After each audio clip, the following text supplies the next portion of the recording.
आज तक नालंदा जिला में सैनिक के लिए कैंटीन नहीं है सैनिकों का। जी, सैनिकों के लिए यहाँ पे कैंटीन नहीं है, जिसका मांग आ रहा है कि राजगीर में इसकी कैंटीन की मतलब मांग हम लोग हरदेव संघर्ष मंच से उठाए। और अगर नालंदा की धरती से जो वीर आज सरहद पे हैं सैनिक पे, अगर वो आपका भाषण देखते तो उनसे क्या सहयोग चाहिएगा इस कैंटीन के लिए? हमारा जो संगठन है, इस मुद्दे को हम लोग हाईलाइट कर रहे हैं और आगे चल करके हम लोग डिफेंस मिनिस्ट्री से लेकर के मुख्यमंत्री जी के पास और जो भी राज्यपाल के पास हम लोगों को जो भी करना होगा उसका आगे का हम लोग प्रक्रिया करेंगे। अमर शहीद हरदेव संघर्ष मंच के अध्यक्ष और काफी सक्रिय और हमेशा वक्त वक्त पर काम मतलब कि आगे आकर के हिम्मत देने वाले रवि रंजन कुमार जी हैं। तो चलिए उनसे भी कुछ सवाल करते हैं। सर, सबसे पहले तो बहुत सारी बातें और लोगों से हुई, तो सबसे पहले तो सर यही कहूंगा कि जब इनका जीर्णोद्धार मतलब अनावरण हो चुका है तो आगे मंच का कैसे क्या डायरेक्शन है, आगे मंच कैसे कार्य करेगी? सबसे बड़ी बात है कि बहुत खुशी का आज दिन है कि हम लोग आज 77वें गणतंत्र दिवस के मौके पे बिहार शरीफ के जो हरदेव चौक है वहां पे हम लोग खड़े हैं और हरदेव संघर्ष मंच का कोई इंतजार नहीं किया गया है। बहुत अच्छी बात है, क्योंकि हरदेव जी केवल हमारे मंच के नहीं है, हरदेव जी केवल नालंदा के नहीं है। नालंदा का कोई भी आदमी अगर यहाँ पे आकर के इनको माला पहनाते हैं तो ये बहुत अच्छी बात है, क्योंकि हरदेव जी जो देश के लिए बलिदान दिए और अपने नालंदा का बिहार का जो गौरव जो आज बढ़ाए हैं, तो इस बात के लिए हम लोग इनको याद करते हैं। हर बार 15 अगस्त को, 26 जनवरी को हम लोग यहाँ पे इनको माला पहनाते हैं, उसके बाद दीप जलाते हैं। ये संदेश देते हैं कि राष्ट्र से बड़ा कुछ नहीं होता है, चाहे वो किसी भी जाति के लोग हों, किसी भी धर्म के लोग हों, चाहे किसी भी जगह पे रहते हों, लेकिन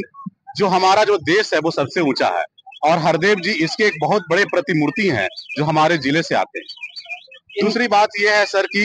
हरदेव संघर्ष मंच का आगे का जो योजना है वो बहुत कुछ योजना है, क्योंकि कई बार ये जो मंच हम बनाए थे एक सैनिक के नाम पे हम लोगों का बना हुआ है। हर जगह पे सैनिक का मांग उठ रहा है कि हमारे नालंदा में कैंटीन नहीं है सैनिकों के लिए। नालंदा में जो सैनिकों के लिए जो वेलफेयर के लिए जो फंड आता है, जो उन सैनिकों के परिवार के पास नहीं पहुंच पाता है जिनको उनकी आवश्यकता होती है। आज तक नालंदा जिला में सैनिक के लिए कैंटीन नहीं है सैनिकों का। जी, सैनिकों के लिए यहाँ पे कैंटीन नहीं है, जिसका मांग आ रहा है कि राजगीर में इसकी कैंटीन की मतलब मांग हम लोग हरदेव संघर्ष मंच से उठाए और सारे सैनिकों का मांग आ रहा है, क्योंकि लोग जान रहे हैं बिहार में नालंदा में जो रिटायर्ड लोग हैं, जो एक्स हैं। आपका जो ये कैंटीन वाला मांग है, अगर नालंदा की धरती से जो वीर आज सरहद पे हैं सैनिक पे, अगर वो आपका भाषण देखते तो उनसे क्या सहयोग चाहिएगा सहयोग के लिए? हमारा जो संगठन है इस मुद्दे को हम लोग हाईलाइट कर रहे हैं और आगे चल करके हम लोग डिफेंस मिनिस्ट्री से लेकर के मुख्यमंत्री जी के पास और जो भी राज्यपाल के पास हम लोगों को जो भी करना होगा उसका आगे का हम लोग प्रक्रिया करेंगे।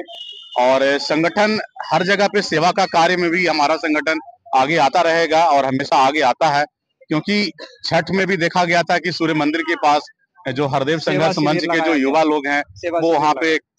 सेवा का कार्य कर रहे थे और उस बार हम लोग दही चूड़ा के मौके पे भी हम लोग कार्यक्रम किए हैं। आगे भी जो भी शहर का जो मुद्दा होगा, अभी आशुतोष सर का जो सुझाव है कि जहां जहां हमारे नालंदा के जो गांव है, हर गांव में जो लोग शहीद हुए हैं, जहां पे सैनिक लोग हैं, उनकी क्या समस्या है, उनके परिवार वाले की क्या समस्या है और क्या हम लोग कर सकते हैं, इस पे भी हमारा जो हरदेव संघर्ष मंच है, क्योंकि हरदेव जी का नाम हम लोगों को केवल एक प्रतिमा तक नहीं रखना था, हम लोगों को इनका जो मांग है, इनका जो नाम है, इसको हम लोगों को बहुत आगे तक ले जाने का जो हम लोगों का योजना है उस पर हम लोग काम कर रहे हैं और इनका नाम को हमेशा आगे बढ़ाना है।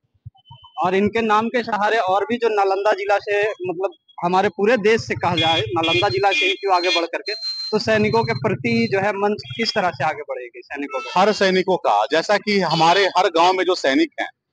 तो उनके परिवार की क्या समस्या, सैनिक देश के लिए चले जाते हैं, जान दे करके बलिदान हो जाते हैं और उसके बाद उनके परिवार वालों के लिए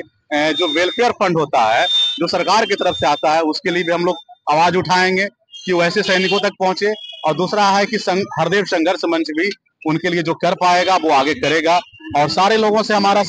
अपील है, सारे सैनिकों से, कि संघर्ष को इसी प्रकार से अपना सहयोग देते रहिए और संगठन जो है आपके लिए हमेशा ऐसे ही काम करता रहेगा। जाते जाते सर शहरवासियों के लिए कोई संदेश? इस शहरवासियों के लिए संदेश है कि अगली बार जब हम लोग 15 अगस्त को जब कार्यक्रम करें, दीपोत्सव कार्यक्रम जब करें, तो यहाँ पे 15-20 लोग नहीं हो, कम से कम 1000-2000 लोग हों सैनिक, क्योंकि ये हरदेव जी जो हैं पूरे नालंदा के लोगों के लिए, बिहार के लोगों के लिए, भारतवर्ष के लिए जान गंवाए थे। केवल 4, 5, 10, 20 लोगों के लिए नहीं गंवाए थे, जो आज घर में बैठे हुए हैं और जो यहाँ पर से कोई शहर का आदमी नहीं है जो यहाँ से नहीं गुजरता हो। सब लोग गुजरते हैं, इनकी प्रतिमा देखते हैं और ये भी देख रहे हैं कि हरदेव संघर्ष मंच इनकी प्रतिमा को लगाने से लेकर के जब प्रशासन परमिशन नहीं दे रहे थे, मुख्यमंत्री जी का परमिशन नहीं मिल रहा था, हम लोग किस प्रकार से धरना प्रदर्शन किए, बार बार डीएम के पास गए, सांसद महोदय के पास गए, राज्यपाल के पास भी गए और यहाँ तक कि हरदेव जी की जो पत्नी है वो भी राज्यपाल के पास भी गए, मुख्यमंत्री जी के पास गए, तब ये प्रतिमा लग पाया है। ये प्रतिमा ऐसी नहीं लगा है। तो इसीलिए लोगों से ऐसा है कि अगली बार जब हम लोग कार्यक्रम करें तो एक बहुत बड़ी भीड़ हो, क्योंकि ये राष्ट्र की बात है, एक सैनिक की बात है। इसके लिए ये कोई राजनीति प्लेटफॉर्म नहीं है, ये देश का प्लेटफॉर्म है, देशभक्ति का प्लेटफॉर्म है। इसीलिए सारे लोगों को जुड़ना चाहिए और अगले कार्यक्रम में लोग आए, ऐसा लोगों से हमारा प्रार्थना है, अपील है। चलिए, धन्यवाद सर। और जाते जाते मैं अपने तरफ से बिहार शरीफ के जितने भी सोशल मीडिया रील्स बनाने वाले हैं या छोटे मोटे न्यूज हैं या बड़े चैनल्स हैं, उनसे यही मेरा रिक्वेस्ट होगा कि शहीद हरदेव जी के प्रति और देश के प्रति अगर आप में सच्ची देशभक्ति और भावना है तो थोड़ा सा 500 रुपया को भूल करके और इनका मुद्दा उठाइए और थोड़ा सा अखबार में इनका चेहरा लाइए और टीवी पे चेहरा लाइए। क्योंकि अगर यही डीएम साहब, पीएम साहब या सीएम साहब कोई किए होते इनका अनावरण, तो आज हर मीडिया के जो है स्क्रीन पे इन्हीं का चेहरा होता। लेकिन यही एक आम आदमी का ओपनिंग करने के कारण होता है कि ना भीड़ लगती है ना मीडिया पहुंचती है, और आज तक किसी मीडिया ने इसको दिखाने में पता नहीं उनको क्या तकलीफ होता है। आज तक कोई मीडिया जो है, शहर में इतना दिन से खड़े थे, आज अनावरण हो चुका, लेकिन एक भी मीडिया पे इनका जो है स्क्रीन पे कहीं पे फोटो नहीं दिखा। चलिए, धन्यवाद साथियों।